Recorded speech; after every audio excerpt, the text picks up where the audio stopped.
வணக்கம். முதன்மையான செய்திகள் பலவற்றை பார்க்கலாம்.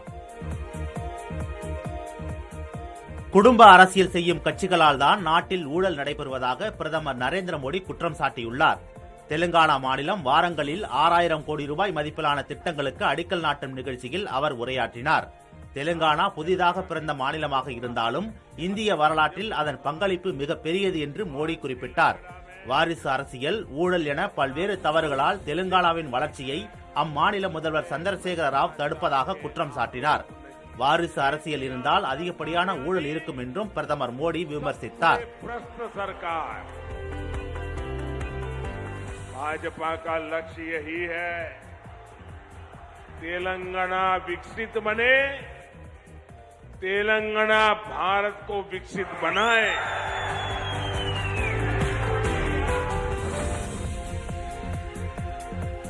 ஹரியானாவில் விவசாயிகளுடன் கலந்துரையாடிய காங்கிரஸ் முன்னாள் தலைவர் ராகுல் காந்தி விளைநிலத்தை டிராக்டரால் உழுது நாற்று நடவு செய்தார்.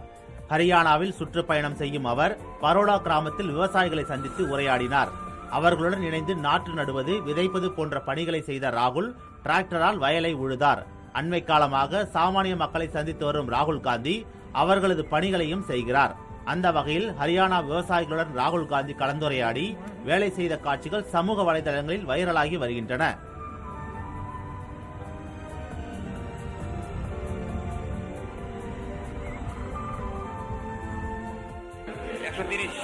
மேற்கு வங்கத்தில் நடைபெற்ற உள்ளாட்சி தேர்தலில் வன்முறை வெடித்து 12 பேர் கொல்லப்பட்டனர். அம்மாநிலத்தில் நேற்று ஊரக உள்ளாட்சி தேர்தல் நடைபெற்றது. வாக்குப்பதிவின் போது முர்ஷிதாபாத் உள்ளிட்ட பகுதிகளில் வன்முறை வெடித்தது. இதில் 11 பேர் கொல்லப்பட்டனர். மேலும் 10க்கும் அதிகமானோர் காயமுற்றனர். ஆளுநர் சி வி ஆனந்த போஸ் பாதிக்கப்பட்டோரை சந்தித்து பேசினார். வன்முறை தொடர்ந்த நிலையில் பல இடங்களில் மத்திய பாதுகாப்பு படைகளை நிறுத்த வலியுறுத்தி போராட்டங்களும் நடைபெற்றன. வன்முறைக்கு அரசியல் கட்சிகள் மாறி மாறி குற்றம் சாட்டிக் கொண்டன.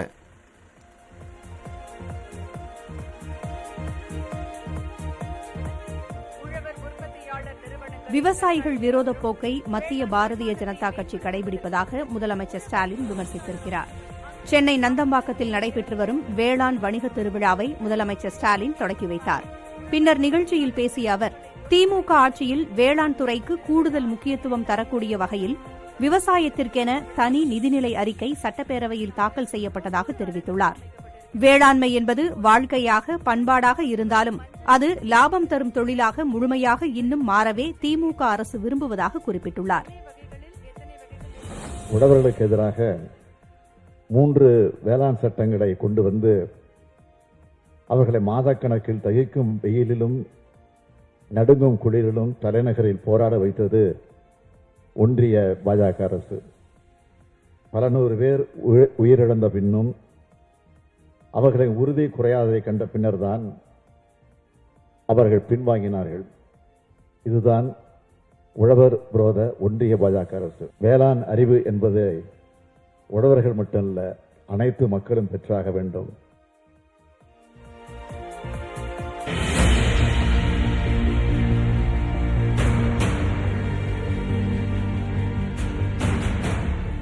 சென்னையில் உள்ள புகழ்பெற்ற அண்ணா மேம்பாலத்தின் பொன்விழா ஆண்டு நிறைவை புதிய தலைமுறை விழா எடுத்து கொண்டாடியது.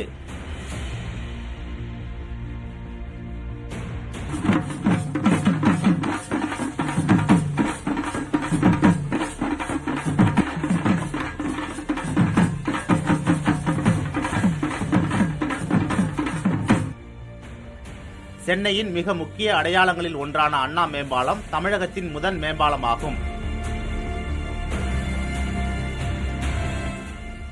இந்தியாவின் 3வது மேம்பாலமாகும்.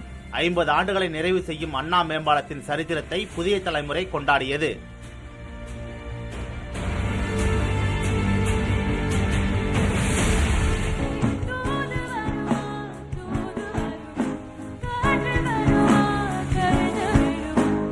செம்மொழி பூங்காவில் இன்னிசை விருந்துடன் தொடங்கிய விழாவில் திமுக எம்பி கனிமொழி, சென்னை மாநகராட்சி ஆணையர் ராதாகிருஷ்ணன், தொழிலதிபர் VKT பாலன், தமிழ் வளர்ச்சித்துறை இயக்குநர் அபய் அருள், நல்லி சில்க்ஸ் தலைவர் நல்லி குப்புசாமி உள்ளிட்டோர் பங்கேற்று அண்ணா மேம்பாலத்துடனான தங்கள் அனுபவங்களையும் இளமைக்கால நினைவுகளையும் பகிர்ந்தனர்.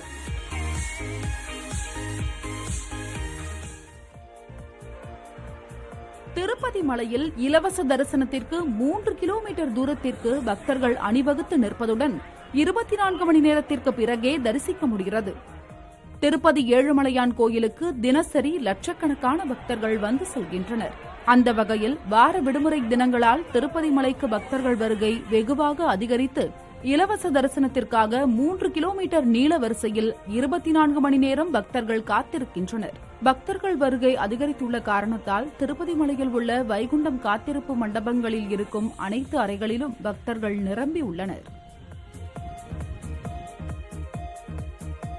ஆருத்ரா கோல்டு நிறுவன மோசடி வழக்கில் தலைமறைவாக இருந்த இயக்குநர்களில் ஒருவரான தீபக் பிரசாத் பொருளாதார குற்றப்பிரிவு காவல்துறையினரால் கைது செய்யப்பட்டுள்ளார். அதிக வட்டி தருவதாக கூறி 1 லட்சத்துக்கும் அதிகமானோரிடம் 2400 கோடி ரூபாய்க்கும் அதிகமாக மோசடி செய்ததாக ஆருத்ரா கோல்டு நிறுவனத்தின் மீது புகார்கள் எழுந்தன. அதன் பேரில் பொருளாதார குற்றப்பிரிவு காவல்துறையினர் வழக்கு பதிவு செய்து விசாரித்து வருகின்றனர். இதுவரை 13 பேர் கைது செய்யப்பட்டுள்ளனர். இந்நிலையில் இந்த நிறுவனத்தின் இயக்குநர்களில் ஒருவரான தீபக் பிரசாத் என்பவரை அதிகாரிகள் கைது செய்துள்ளனர். சென்னை போரூரில் பதுங்கியிருந்த இவரை கைது செய்த அதிகாரிகள் அசோக் நகரில் உள்ள அலுவலகத்தில் வைத்து விசாரணை நடத்தி வருகின்றனர். மதுரையில் குடிநீர் விநியோகிக்கும் ஊழியர்கள் குடிநீரை சாலையில் திறந்துவிட்டு வீணாக்குவது மக்களை அதிர்ச்சியில் ஆழ்த்தியுள்ளது. மதுரை மாநகராட்சியில் குடிநீர் பற்றாக்குறை நிலவும் சூழலில் டிராக்டர் உள்ளிட்ட வாகனங்கள் மூலம் மக்களுக்கு குடிநீர் விநியோகிக்கப்படுகிறது. தட்டுப்பாடு காரணமாக தண்ணீரை சிக்கனமாக பயன்படுத்துமாறு மாநகராட்சி சார்பில் அறிவுறுத்தப்பட்டு வருகிறது. இந்நிலையில் மாநகராட்சியின் 69வது வார்டில் உள்ள பொன்மேனியில் குடிநீர் விநியோகித்தது போக மீதமிருந்த குடிநீரை டிராக்டர் ஓட்டுநர் தெருவில் வீணாக வெளியேற்றுகிறார். இந்த காட்சிகள் அப்பகுதியில் இருந்த சிசிடிவி கேமராவில் பதிவாகியுள்ளன. குடிநீரை வீணாக்க கூடாதென ஊழியர்களுக்கும் விழிப்புணர்வு ஏற்படுத்த வேண்டும் என மாநகராட்சியை மக்கள் வலியுறுத்தியுள்ளனர்.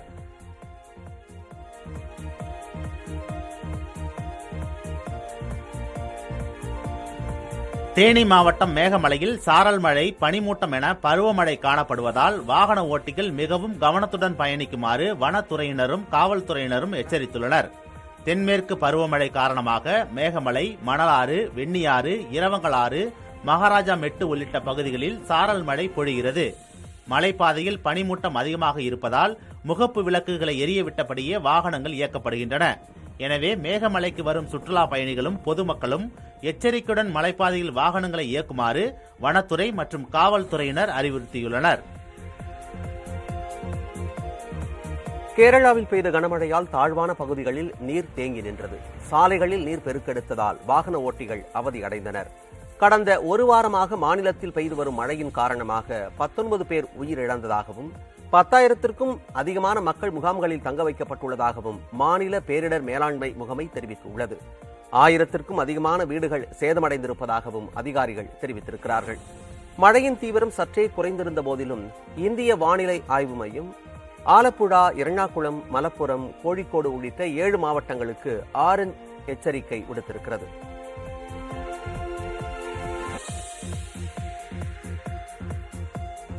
ஹிமாச்சல பிரதேசத்தில் கனமழை பெய்ய வாய்ப்புள்ளதாக கணித்துள்ள இந்திய வானிலை ஆய்வு மையம் அந்த மாநிலத்திற்கு சிவப்பு எச்சரிக்கை விடுத்துள்ளது. ஜூலை 8 மற்றும் 9ஆம் நாட்களில் 204 மில்லிமீட்டருக்கும் அதிகமான மழை பெய்ய வாய்ப்புள்ளதாகவும் வெள்ளப்பெருக்கு மற்றும் நிலச்சரிவு ஏற்பட வாய்ப்புள்ளதாகவும் வானிலை ஆய்வு மையம் கூறியுள்ளது. இலங்கையின் பேசாலை நடுக்குடா கடற்கரை பகுதியில் தரை தட்டிய கப்பலை மீட்பதற்காக இந்தியாவிலிருந்து கப்பல் வருகை தருவதாக இலங்கை கடற்படை செய்தி தொடர்பாளர் ஊடகங்களுக்கு தெரிவித்துள்ளார். மாலத்தீவிலிருந்து இந்தியாவின் தூத்துக்குடி நோக்கி கொள்கலன் தாங்கியை இழுத்துக் கொண்டு வந்த கப்பல் இயந்திர கோளாறு காரணமாக தரை தட்டியது. 11 பணியாளர்கள் இருந்த கப்பல் குறித்து இந்தியாவைச் சேர்ந்த கப்பல் நிறுவனத்திற்கு தெரிவிக்கப்பட்டது. 87 மீட்டர் நீளம் கொண்ட கொள்கலன் தாங்கி கப்பல் காற்றால் தரை தட்டிய நிலையில் அதை மீட்டு கரைக்கு இழுத்து வர இந்திய கப்பல் ஒன்று இலங்கை சென்றுள்ளது. தங்களிடம் கையிருப்பில் இருந்த அனைத்து ரசாயன ஆயுதங்களையும் அழித்துவிட்டதாக அமெரிக்க அமைச்சர் ஆண்டனி பிளிங்கன் தெரிவித்துள்ளார். ரசாயன ஆயுதங்களை பாதுகாப்பாக அழிக்கும் பணி வெற்றிகரமாக நிறைவடைந்ததாக ஆண்டனி பிளிங்கன் தன் டுவிட்டர் பதிவில் தெரிவித்துள்ளார். ரசாயன ஆயுதங்கள் ஆண்டு கணக்கில் மனித குலத்திற்கு பேரழிவை ஏற்படுத்தக்கூடியவை என்பதால் அவற்றை முற்றிலும் அழிக்கவும் விற்பனையை நிறுத்திக் கொள்ளவும் உலக நாடுகள் கடந்த 1997ஆம் ஆண்டு முடிவெடுத்தன. இதன்படி தனது ரசாயன ஆயுதங்களை அழித்திருப்பதாக அமெரிக்கா அறிவித்துள்ளது. துலீப் கோப்பை கிரிக்கெட் இறுதிப் போட்டிக்கு தெற்கு மண்டலம் தகுதி பெற்றுள்ளது. பெங்களூருவில் நடந்த பரபரப்பான இறுதிப் போட்டியில் வடக்கு மண்டல அணியை தெற்கு மண்டல அணி 2 விக்கெட் வித்தியாசத்தில் வீழ்த்தியது. அவ்வப்போது மழையால் ஆட்டம் பாதிக்கப்பட்ட நிலையில் நெருக்கடியான கட்டத்தில் தமிழகத்தை சேர்ந்த சாய் கிஷோர் பொறுப்பாக ஆடி 15 ரன்கள் எடுத்து தெற்கு மண்டலத்தின் வெற்றிக்கு வித்திட்டார். இறுதிப் போட்டியில் மேற்கு மண்டல அணியை தெற்கு மண்டலம் எதிர்கொள்ள உள்ளது. வரும் செப்டம்பர் மாதம் சீனாவில் நடைபெறும் ஆசிய விளையாட்டுப் போட்டிகளில் இந்திய ஆடவர் மற்றும் மகளிர் கிரிக்கெட் அணிகள் பங்கேற்கும் என பிசிசிஐ தெரிவித்துள்ளது. உலகக்கோப்பை தொடரை கருத்தில் கொண்டு பிரதான அணியில் உள்ள வீரர்களை தவிர்த்து ரிசர்வ் டீம், பி டீம் ஆகிய அணிகளில் உள்ள வீரர்கள் ஆசிய விளையாட்டுப் போட்டிகளுக்கு அனுப்பப்படுவார்கள் என பிசிசிஐ அதிகாரிகள் கூறியுள்ளனர்.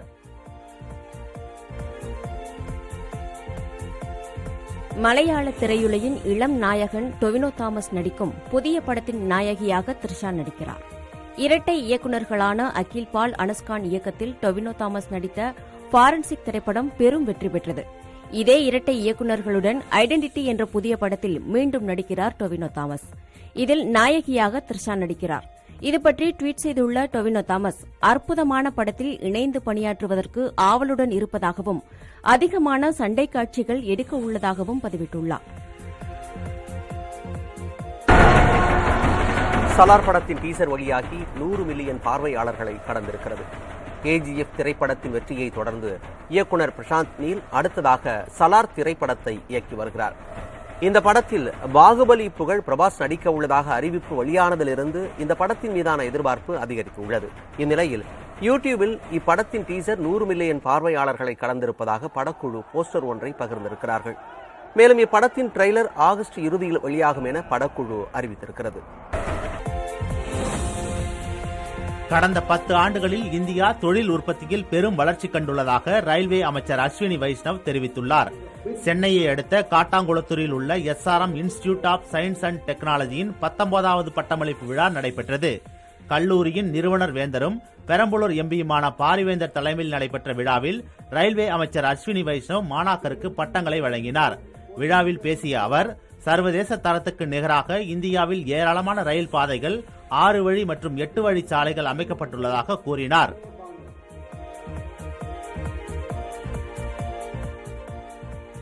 பெரம்பலூர் மக்களவை தொகுதியில் ரயில்வே பாதை அமைக்கும் கோரிக்கை பரிசீலனையில் இருப்பதாக ரயில்வே அமைச்சர் அஸ்வினி வைஷ்ணவ் உறுதியளித்திருப்பதாக அந்த தொகுதி எம்பி பாரிவேந்தர் கூறியுள்ளார்.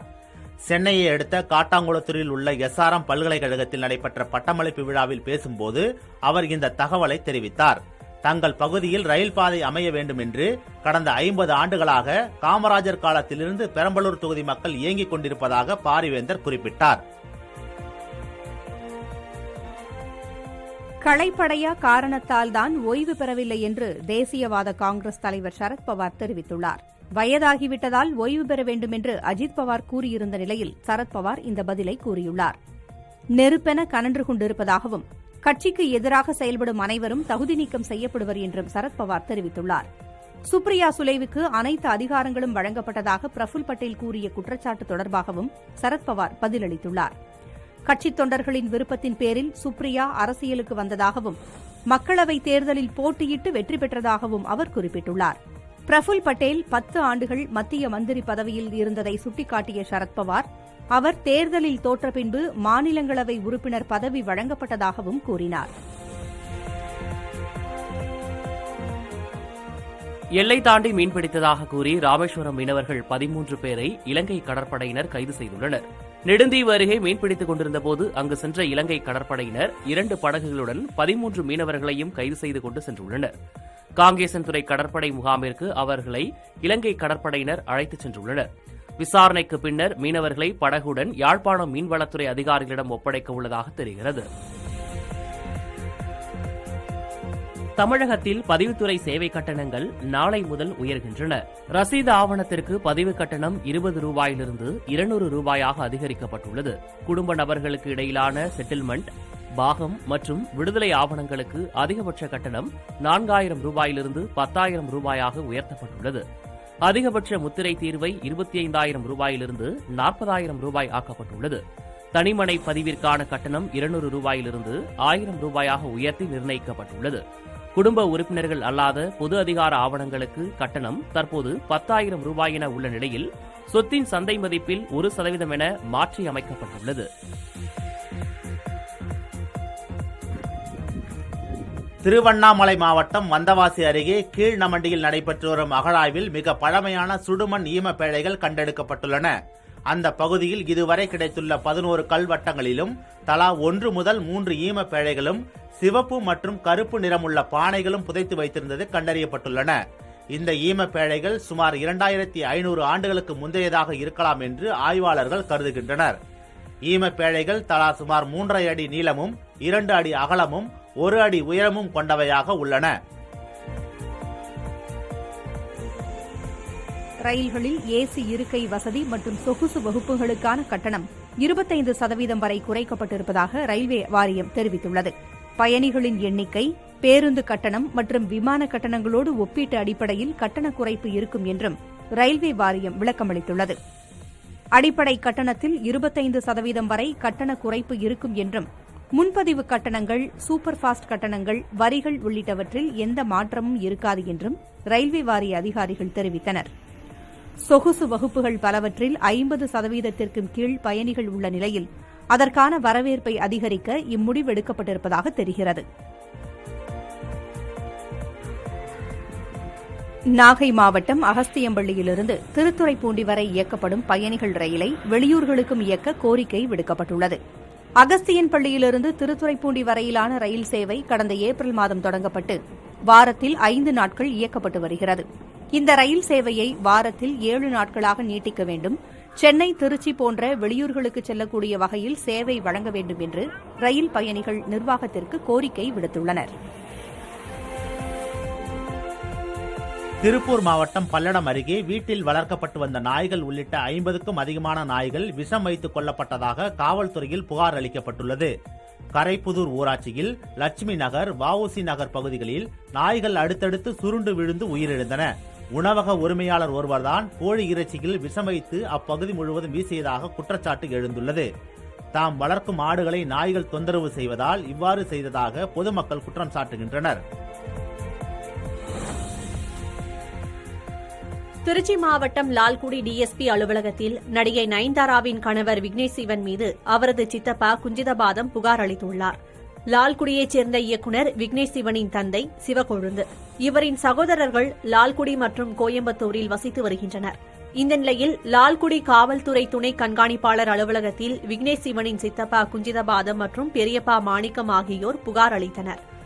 அதில் தங்களை ஏமாற்றி மோசடியாக பொது சொத்தை விற்ற சிவக்கொழுந்துவின் வாரிசுகளான அவரது மனைவி மீனாகுமாரி, மகன் விக்னேஷ் சிவன், மகள் ஐஸ்வர்யா ஆகியோர் மீது கிரிமினல் வழக்கு பதிவு செய்து நிலத்தை மீட்டு தர வேண்டும் என மனுவில் குறிப்பிடப்பட்டிருந்தது.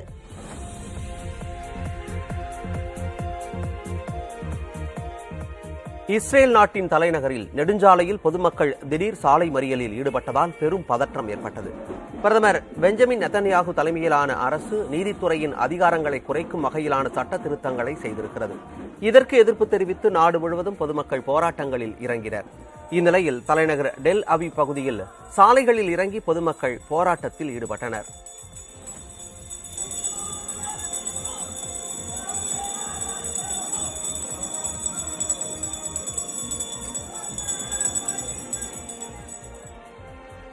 இந்த போராட்டத்தில் இஸ்ரேல் நாட்டின் தேசிய கொடிகள் மற்றும் பதாகைகளை ஏந்தியவாறு ஆயிரக்கணக்கானோர் முழக்கமிட்டனர்.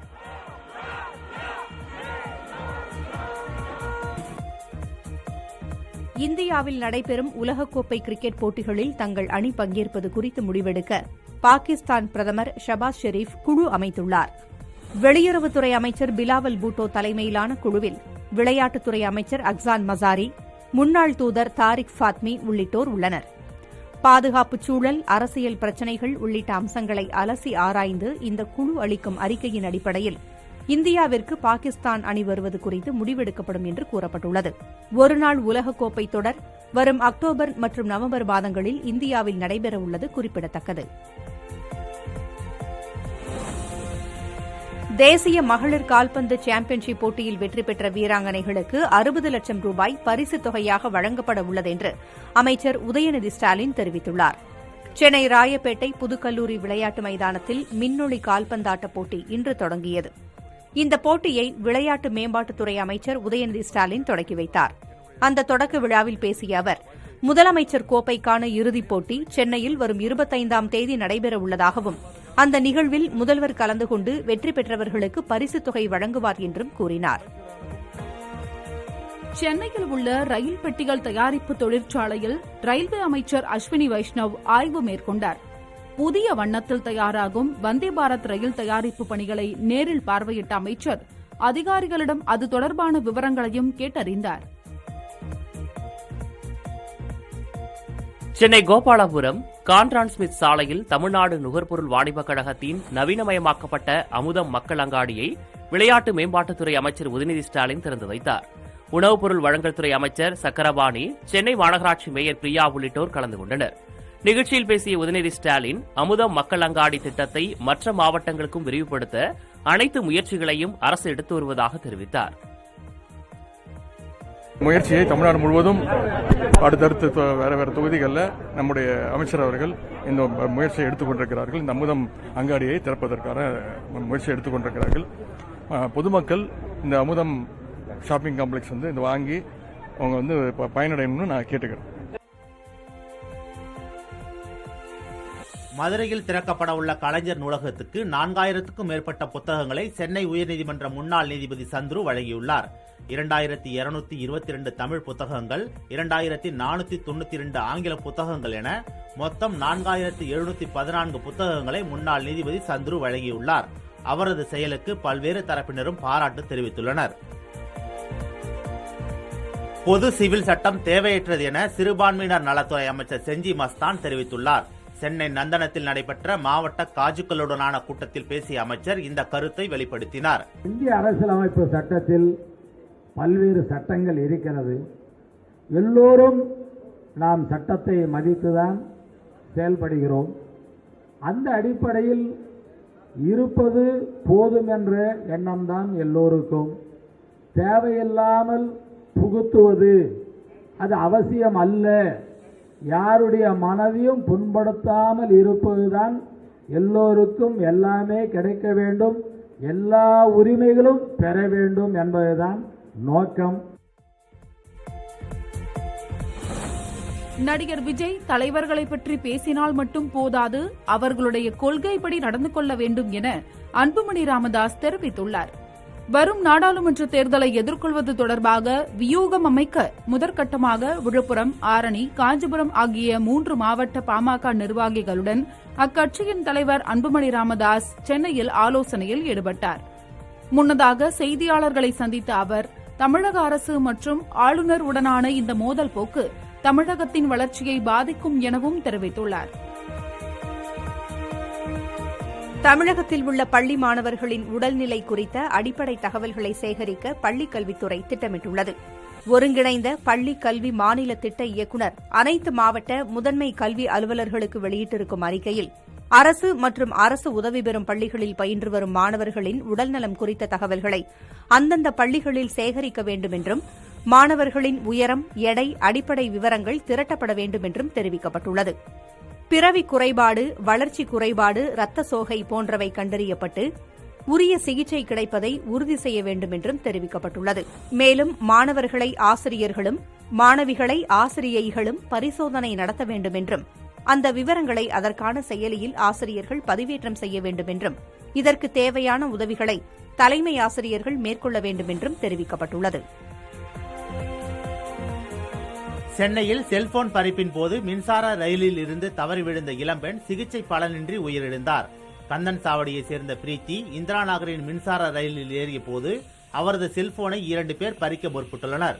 இதில் தடுமாறி விழுந்த பிரீத்தி தலையில் படுகாயமுற்று தனியார் மருத்துவமனையில் சேர்க்கப்பட்டார். 5 நாட்கள் சிகிச்சை அளித்தும் பலனின்றி அவர் உயிரிழந்தார். அவரிடம் செல்போனை பறிக்க முயன்ற விக்னேஷ், மணிமாறன் என்ற இருவர் கைது செய்யப்பட்டனர். தென்காசி மாவட்டம் குற்றாலம் அருகே அரிவாள் உள்ளிட்ட பயங்கர ஆயுதங்களால் மதுபான பாரை அடித்து நொறுக்கிய சிசிடிவி காட்சி வெளியாகியுள்ளது. பழைய குற்றாலம் செல்லும் சாலையில் ஆயிரப்பேரி பகுதியில் மதுபான கூடம் ஒன்று செயல்பட்டு வருகிறது. இங்கு அரிவாள் உள்ளிட்ட ஆயுதங்களுடன் நுழைந்த அடையாளம் தெரியாத சிலர் பாரை அடித்து நொறுக்கினர். இது தொடர்பான சிசிடிவி காட்சிகளை வைத்து காவல்துறையினர் குற்றவாளிகளை தேடி வருகின்றனர்.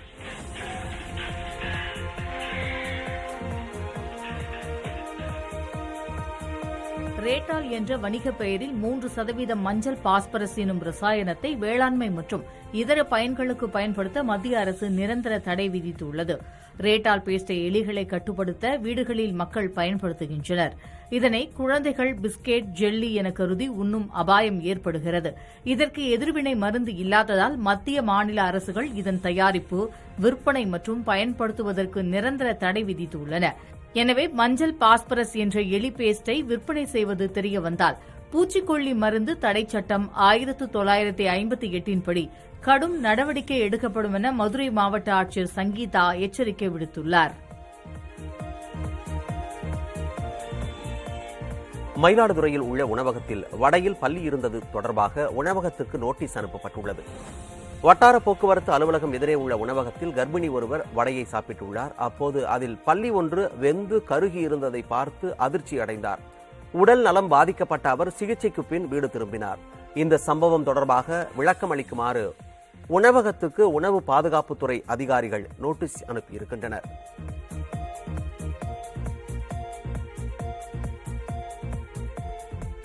திருமண தகவல் செயலி மூலம் தகவல்களை சேகரித்து இளைஞர்களை தொடர்பு கொண்டு மோசடி செய்து வந்த இளம்பெண் கைது செய்யப்பட்டுள்ளார். சென்னை அருகே அயப்பாக்கத்தில் பணியாற்றும் ஆந்திராவை சேர்ந்த அசோக் சைதன்யா என்பவர் தெலுங்கு மேட்ரிமோனியில் தனது விவரங்களை பதிவேற்றியுள்ளார். அதன் மூலம் அறிமுகமான சரவண சந்தியா என்பவர் அசோக்கிடம் அலைபேசியில் பேசி வந்துள்ளார். அவரிடம் சிறுக சிறுக 9 லட்சம் ரூபாய் ரொக்கத்தையும் 65,000 ரூபாய் மதிப்பிலான அலைபேசியையும் வாங்கிக் கொண்ட அந்த பெண் அசோக்கை புறக்கணித்துள்ளார். இது பற்றிய புகாரின் பேரில் ஆவடி காவல் ஆணையரக இணையவழி குற்றப்பிரிவினர் பெங்களூருவில் இருந்த சரவண சந்தியாவை கைது செய்தனர். கேரள மாநிலம் ஆலப்புழாவில் மூளையை தின்னும் அமீபா நுண்ணுயிர் தாக்குதலால் 15 வயது சிறுவன் உயிரிழந்துள்ளான். இதுகுறித்து பேசிய மருத்துவத்துறை அமைச்சர் வீணா ஜார்ஜ், மூளையை தின்னும் அமீபா நீர்நிலைகளில் அதிகம் இருக்கும் என்றும் நீச்சல் குளம், நீர்த்தேக்கம் போன்றவற்றில் குளிக்கும் போது அந்த நுண்ணுயிர் உடலுக்குள் சென்றுவிடும் என்றும் தெரிவித்தார். இத்தகைய அமீபா தாக்குதலால் ஏற்கனவே 5 பேர் உயிரிழந்துள்ளதாக தெரிவிக்கும் மருத்துவ ஆய்வாளர்கள் நீர்த்தேக்கங்களில் குளிப்பதை தவிர்க்கும்படி அறிவுறுத்தியுள்ளனர். கர்நாடகாவில் பேருந்தில் கட்டணமில்லாமல் பயணம் செய்வதற்காக பர்தா அணிந்து பேருந்தில் பயணம் செய்த ஆண் கையும் களவுமாக பிடிபட்டார். கர்நாடகாவில் மகளிருக்கான இலவச பேருந்து பயண திட்டம் தொடங்கப்பட்டுள்ளது. இதனால் பேருந்தில் இலவசமாக பயணம் செய்வதற்காக ஆண் ஒருவர் பர்தா அணிந்து வந்துள்ளார். குந்த்கோல் பேருந்து நிலையத்தில் நின்ற அவரை கண்டு சந்தேகமடைந்த மற்ற பயணிகள் காவல்துறையினருக்கு தகவல் கொடுத்தனர். இதையடுத்து அவரை விசாரித்ததில் பேருந்தில் இலவசமாக பயணிப்பதற்காக பெண் வேடமிட்டு வந்ததாக கூறியுள்ளார். தமிழகத்தில் ஒரே நேரத்தில் 13 IAS அதிகாரிகளை பணியிட மாற்றம் செய்து தமிழக அரசு உத்தரவிட்டுள்ளது. ஊரக வளர்ச்சித்துறை ஆணையராக உள்ள தாரேஸ் அகமது சிறப்பு திட்டங்கள் அமலாக்கத்துறை செயலராக மாற்றப்பட்டுள்ளார். இவருக்கு சமூக பாதுகாப்பு திட்ட ஆணையராக கூடுதல் பொறுப்பும் வழங்கப்பட்டுள்ளது. இதேபோல் நில சீர்திருத்தத்துறை ஆணையராக வெங்கடாச்சலம், பொதுத்துறை செயலாளராக சிவஞானம், வருவாய்த்துறை கூடுதல் செயலராக கலையரசி, மறுவாழ்வுத்துறை சிறப்பு செயலராக சுகந்தி, சமூக நலத்துறை ஆணையராக அமுதவள்ளி மற்றும் நீர்வளத்துறை கூடுதல் செயலராக மலர்விழி ஆகியோர் நியமிக்கப்பட்டுள்ளனர். தமிழ்நாடு காவல்துறையின் அதிகாரப்பூர்வ வலைத்தள பக்கத்தில் ஆவடி மாநகர காவல்துறை அதிகாரிகளின் விவரங்கள் முழுமையாக பதிவேற்றம் செய்யப்படவில்லை என்ற குற்றச்சாட்டு எழுந்துள்ளது. காவல்துறை அதிகாரிகளின் பணியிட மாற்றத்திற்கு பிறகு அவர்களின் விவரங்களை அப்டேட் செய்யாததால் தற்போது பணியில் உள்ள காவல்துறையினரின் பெயர் மற்றும் தொடர்பு எண் கிடைப்பதில் சிக்கல் ஏற்பட்டுள்ளதாக பொதுமக்கள் தெரிவித்திருக்கிறார்கள். உடனடியாக தற்போதுள்ள காவல்துறையினரின் விவரங்களை முறையாக பதிவேற்றம் செய்ய வேண்டும் என்று வலியுறுத்தியுள்ளனர்.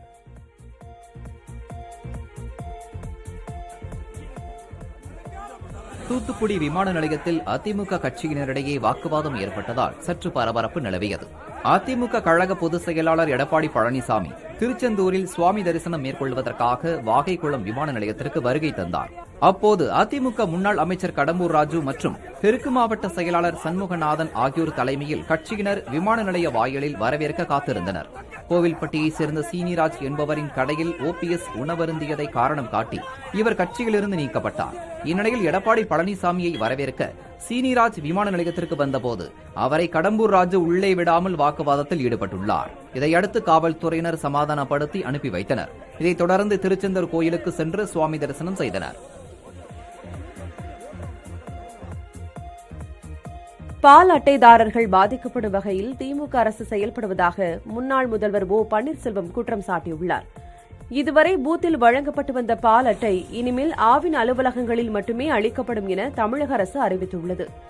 இதனால் பால் அட்டை வாங்குவதற்காக மக்கள் மணிக்கணக்கில் காத்திருக்க வேண்டியிருக்கும் என பன்னீர்செல்வம் கண்டித்துள்ளார். இந்த விவகாரத்தில் முதல்வர் உடனடியாக தலையிட்டு மக்கள் எந்த பூத்தில் பால் வாங்குகிறார்களோ அதே இடத்தில் பால் அட்டை வழங்க வழிவகை செய்ய வேண்டும் என வலியுறுத்தியுள்ளார். கோவையில் சர்வதேச அளவிலான கராத்தே சாம்பியன்ஷிப் போட்டி தொடங்கியது.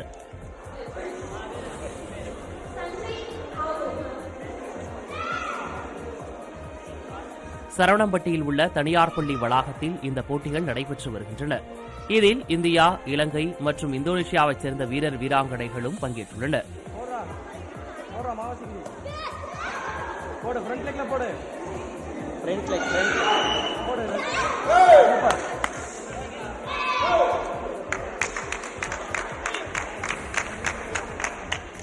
உரிய பாதுகாப்பு உபகரணங்களுடன் முறைப்படி நடத்தப்படும் இந்த சாம்பியன்ஷிப் போட்டி விறுவிறுப்பாக நடைபெற்று வருகிறது.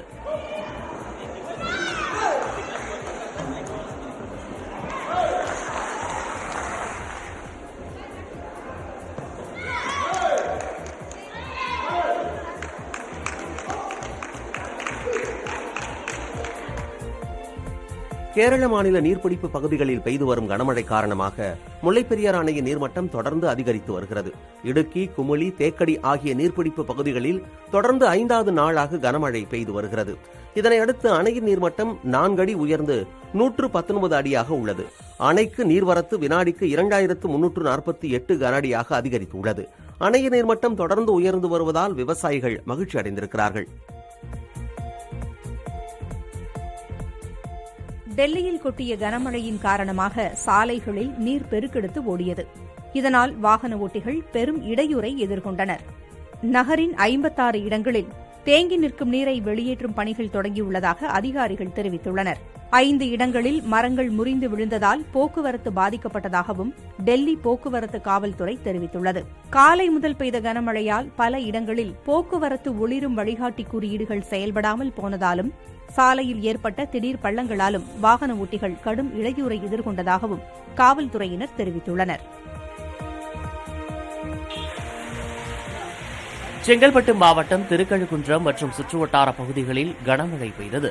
செங்கல்பட்டு மாவட்டம் முழுவதும் கடந்த 3 நாட்களாக வெயிலின் தாக்கம் அதிகமாக இருந்தது. இந்நிலையில் நேற்று மாலை திடீரென கனமழை பெய்தது. இதனால் நிலவிய குளிர்ச்சியான சூழலை அப்பகுதி மக்கள் ரசித்தனர்.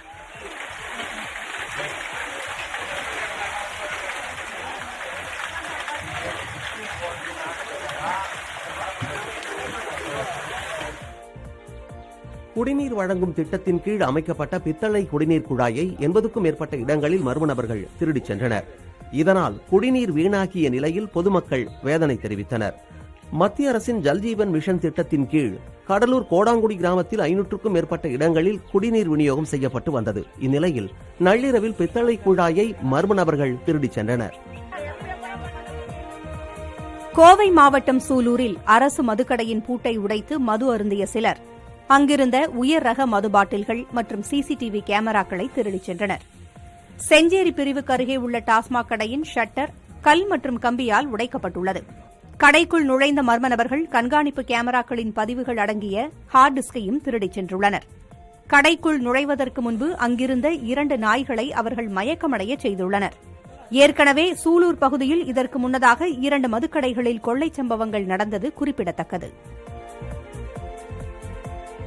உளுந்தூர்பேட்டையில் மளிகை கடையின் பின்பக்க சுவரை உடைத்து 1 லட்சம் மதிப்பிலான பணம் மற்றும் சிகரெட்டுகள், பீடி கட்டுகளை கொள்ளையர்கள் எடுத்துச் சென்றனர். உளுந்தூர்பேட்டை மாம்பாக்கம் பகுதியில் மளிகை கடை நடத்தி வருபவர் பழனிவேல். இன்று காலை வழக்கம் போல் இவர் கடையை திறக்கும் போது ஒரு கல்லாப்பேட்டையில் பணம் மற்றும் பீடி, சிகரெட்டுகள் திருடு போய் இருப்பதைக் கண்டு அதிர்ச்சியடைந்தார். இதனையடுத்து காவல்துறையினருக்கு தகவல் தெரிவித்த பிறகு சம்பவ இடத்திற்கு விரைந்த காவல்துறையினர் இதுகுறித்து விசாரித்து வருகின்றனர். திருவள்ளூரில் சேகரிக்கப்படும் குப்பைகளை மறுசுழற்சி செய்யாமல் கொட்டுவதால் தொற்றுநோய் ஏற்படும் அபாயம் உள்ளதாக பொதுமக்கள் தெரிவிக்கின்றனர். திருவள்ளூர் நகராட்சிக்குட்பட்ட 27 வார்டுகளில் சேகரிக்கப்படும் குப்பைகளை மறுசுழற்சி செய்யாமல் சாலை ஓரத்திலேயே கொட்டி விடுவதால் துர்நாற்றம் வீசுகிறது. இதனால் அந்த வழியில் செல்பவர்கள், வாகன ஓட்டிகள் அவதியடைந்து வருகிறார்கள். இதுகுறித்து திருவள்ளூர் நகராட்சி ஆணையர் சுதர்ஷன் சாவிடம் கேட்டபோது உடனடியாக நடவடிக்கை எடுக்கப்படும் என தெரிவித்தார். திருத்தணியில் ஏடிஎம் மையங்களுக்கு வரும் முதியோருக்கு உதவி செய்வது போல நடித்து நூதன முறையில் பணம் மோசடி செய்தவர் கைது செய்யப்பட்டார்.